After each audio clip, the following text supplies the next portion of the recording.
Good morning and welcome to Sunday School at Second Baptist Church. This is the second lesson that I'm videotaping today, and as I mentioned last week, we're going to be traveling, and so I'm doing an extra lesson so that it can be shown on the following Sunday. And I took off my sweater so that you can see that it's a different video. If you look online, you'll say, well, that's the same outfit, so it must be the same video. And so this is a different video, and hopefully that won't be too confusing for everybody.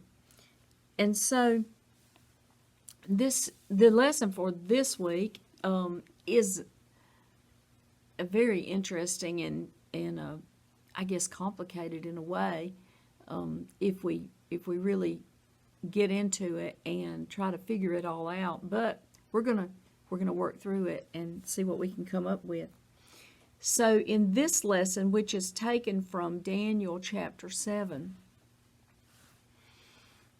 Daniel sees a vision of these four beasts, and that's what we're going to study through and look at the four beasts and talk about that.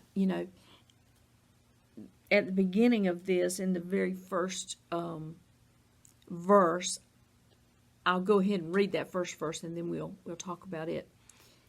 It says, so this is Daniel chapter 7, verse 1. In the first year of Belshazzar, king of Babylon, Daniel saw a dream and visions in his mind as he lay on his bed. Then he wrote the dream down and related the following summary of it. So here he's mentioning Belshazzar. Now the lesson last week, we were talking about King Darius, and before that it was Belshazzar. So if you can realize that, then you realize that the visions of Daniel that are written down in the book of Daniel, he usually mentions when it happened that he saw this vision, but they're not exactly chronological in the way that they were put, and there may be different reasons for why it was done that way, but it's kind of like this is a story and here's another story, and it goes like that.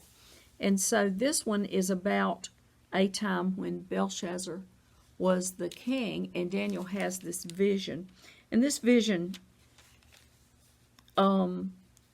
really is not tied to Belshazzar like the one with the handwriting on the wall was. This one it's just so happened that it happened at that time, if that makes sense. And so we'll begin then to study through it. Now Daniel was lying on his bed when he had this vision, and he wrote it down. He wrote it all down. I think it's important for us when God shows us something that we write it down if possible, or try to at least remember it, and somehow write it down, make notes, or if it's a verse that God shows to us and says, this is important for your life, well, why not write that down so that we can remember that verse and we can look back on it and reflect on it and think about, what was God trying to say to me in that verse. It's a good way to be able to look back. And so many times when I've done that, I wrote something down that God showed to me. I wasn't quite sure why he was showing it to me at the moment, but then once I looked back 6 months later and was reading through, all of a sudden that made a sense. It was an answer to a problem that I was having down the road, So sometimes God's preparing us for something and we don't even realize it. So Daniel writes down this vision that he has. And I think it was a little bit of I guess maybe disturbing to Daniel, all the things that he saw. You can imagine if this happened to you, you would maybe want to write it down because it was not your norm, not your normal dream. Okay, so let's begin. And we're going to read verses 2 to 6. So this is in Daniel chapter 7, verses 2 to 6. Daniel said, I was looking in my vision by night, and behold, the four winds of heaven were stirring up the great sea, and four great beasts were coming up from the sea, different from one another. The first was like a lion, and had the wings of an eagle. I kept looking until its wings were plucked, and it was lifted up from the ground, and made to stand on 2 feet like a man. A human mind was also given to it. And behold, another beast, a second one resembling a bear, and it was raised up on one side, and 3 ribs were in its mouth between its teeth. And thus they said to it, Arise, devour much meat. After this I kept looking, and behold, another one, like a leopard, which had on its back 4 wings of a bird. The beast also had 4 heads, and dominion was given to it. Now, those are fantastical beasts, aren't they, that Daniel had dreamed about. And, then we get into the interpretation of what these things possibly meant. Daniel even goes back through and as sort of an interpretation of these, afterward. But our book, and this is what we're gonna look at what the book says, and then I'm gonna also tell you what I think, as always. And so the book says that the first beast. All right, let's go back over the beast now. The first one was like a lion, and had the wings of an eagle. So it wasn't necessarily that it was a lion, but it was like a lion, he says, and it had the wings of an eagle. And so the book says that many people interpret that beast as representing the kingdom of Babylon and Nebuchadnezzar, under that period of time, I guess you might say, Nebuchadnezzar and the kingdom of Babylon.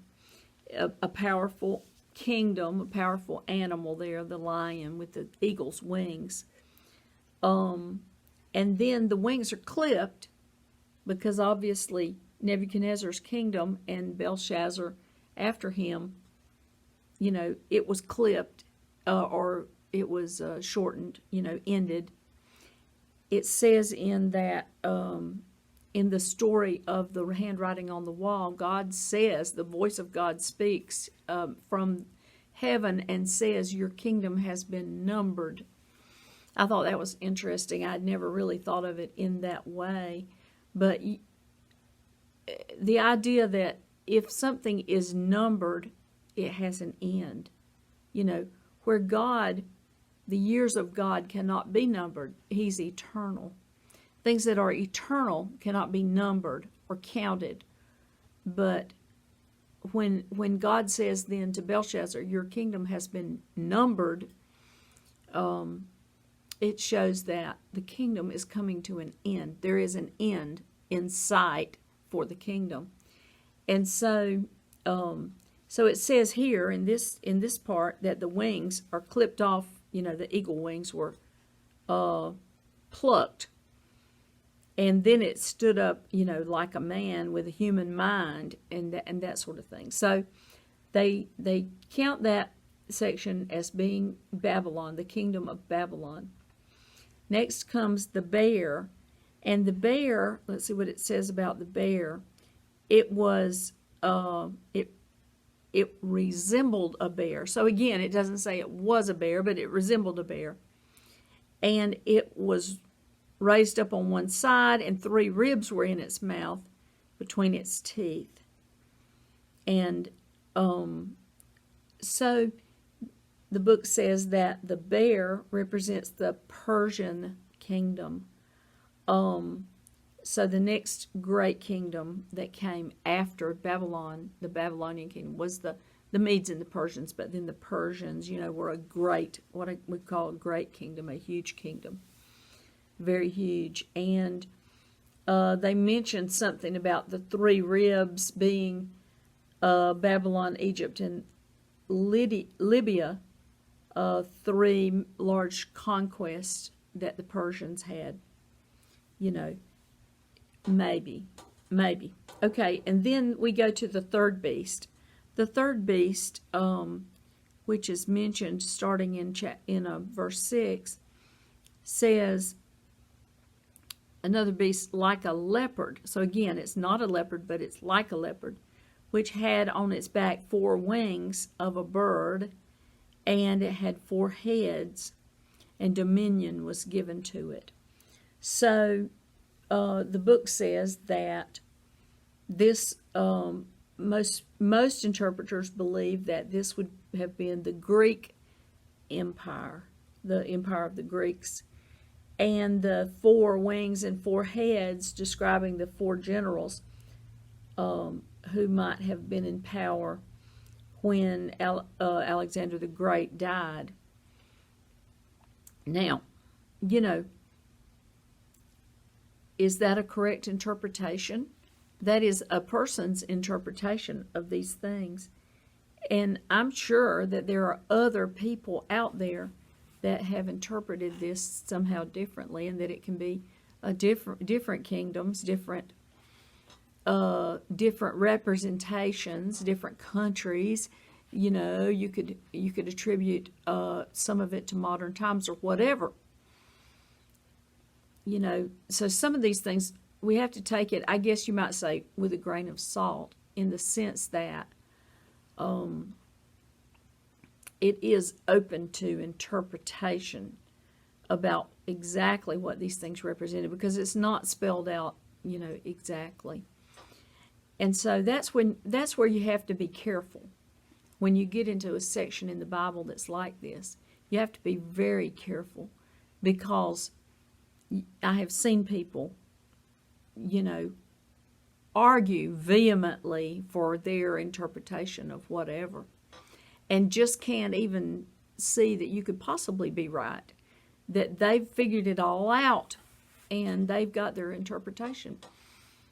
And anytime I think man begins to figure it all out and has it pinned down, we need to be very careful, because the opinions of man are just like the opinions of a mouse as far as the intelligence and wisdom of God and the things that are shown here. You know, we think we're something and we're really not anything at all.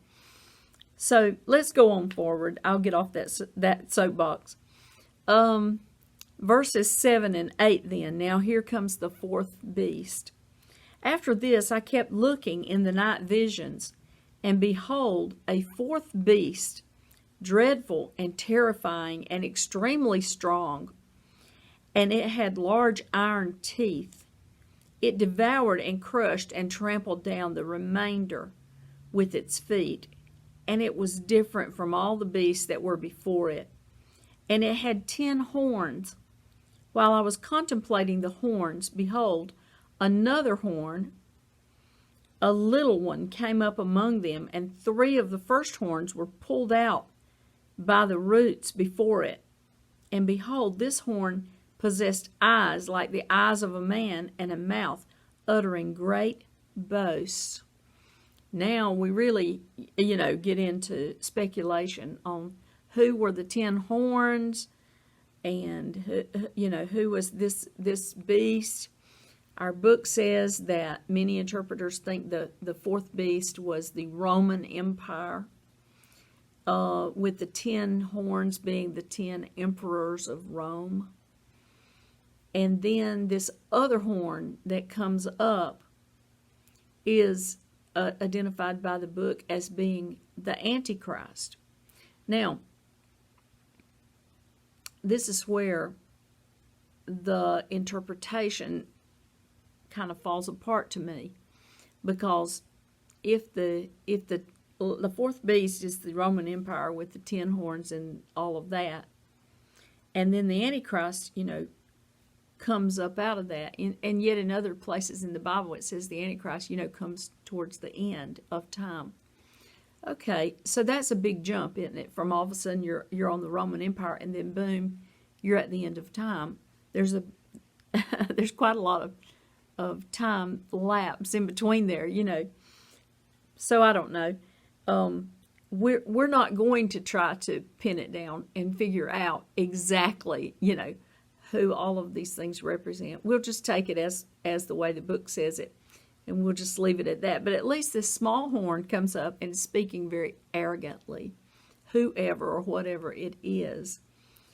Okay, but now we get to a section that I think is crystal clear with the vision that Daniel had. And it's amazingly crystal clear to me, and I think it will be to you also. So now we're going to read verses 9 and 10. I kept looking until thrones were set up, and the Ancient of Days took his seat. His vesture was like white snow, and the hair of his head like pure wool. His throne was ablaze with flames. Its wheels were a burning fire. A river of fire was flowing and coming out from before him. Thousands upon thousands were attending him, and myriads upon myriads were standing before him. The court sat, and the books were opened. Okay, now that I think is a pretty clear vision of the end of time, I guess you might say. And in fact, that phrase there, when it says the Ancient of Days took his seat, every time I read that, I just think, wow, you know, it's like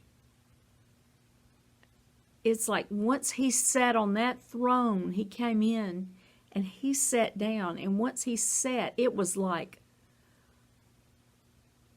a final thing that had happened, you know?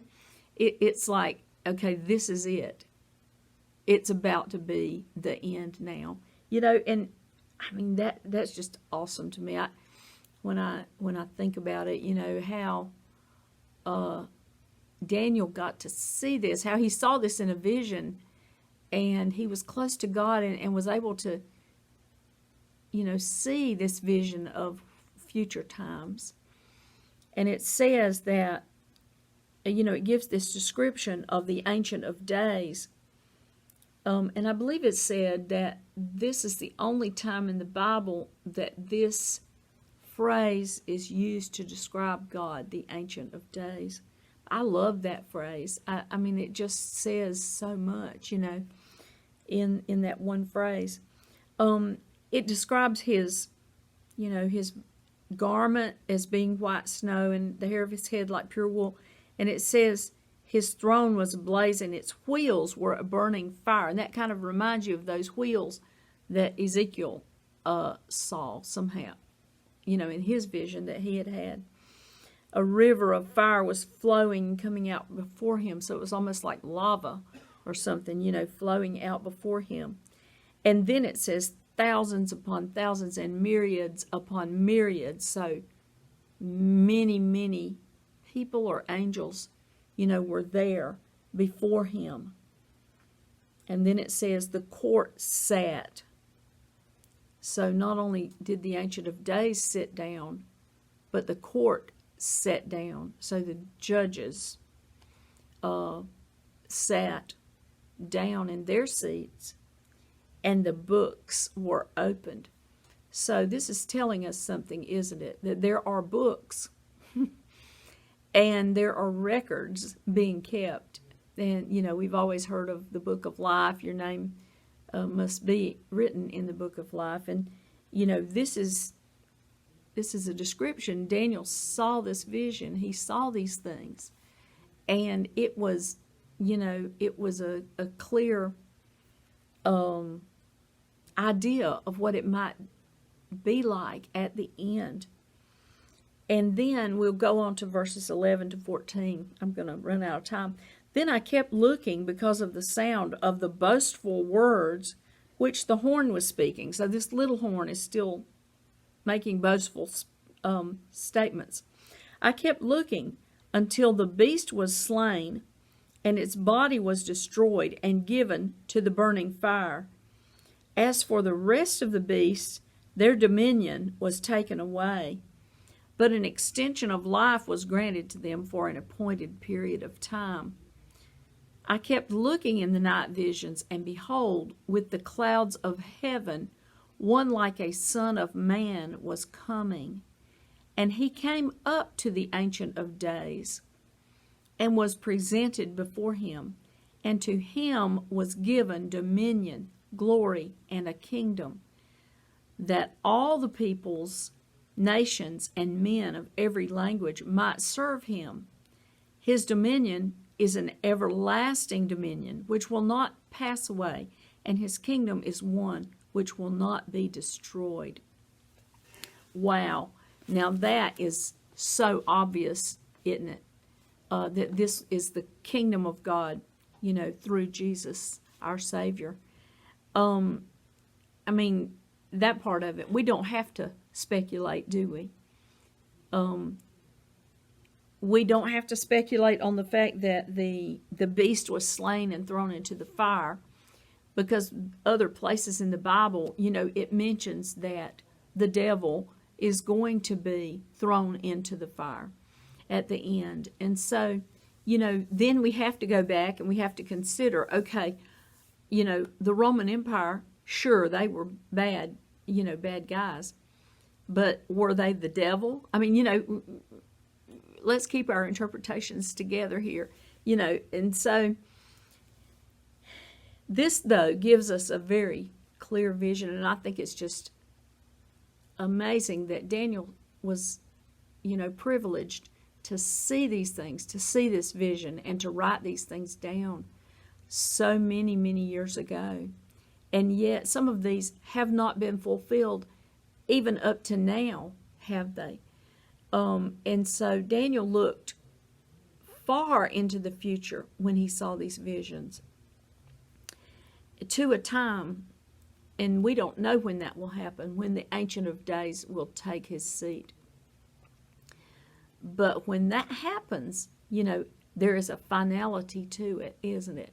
And we do know that there will be a final day. There will be a judgment day. That's mentioned so many times in the Bible, that there will be a final day for decisions, and a final day for following Jesus, a final day for understanding and getting it right, and a final day for making our hearts open to following God.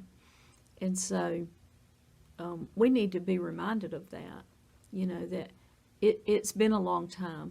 There has been a long lapse from the Roman Empire up to today. If we think about it in that way, we just think, we can easily be fooled into thinking that Jesus is never coming back. But I think the reality of the fact that he is coming back is somehow becoming more clear to us as we see things happening in the earth. It is a reminder to us that, hey, we need to be ready before the day that the Ancient of Days takes his seat. We need to be ready before that, don't we? We don't need to wait until that happens and then all of a sudden, oh, wait a minute. I understand now. Then it's going to be too late, isn't it? So I love this story and this vision of Daniel. And even though I don't understand all of the significance of it, I don't feel that makes me ignorant. I'm just leaving it up to God. And the main thing that I know is that God is working things out according to a plan that he has in place. And that's all I care about, really. And of course I want to get it right. I want to interpret the Bible correctly.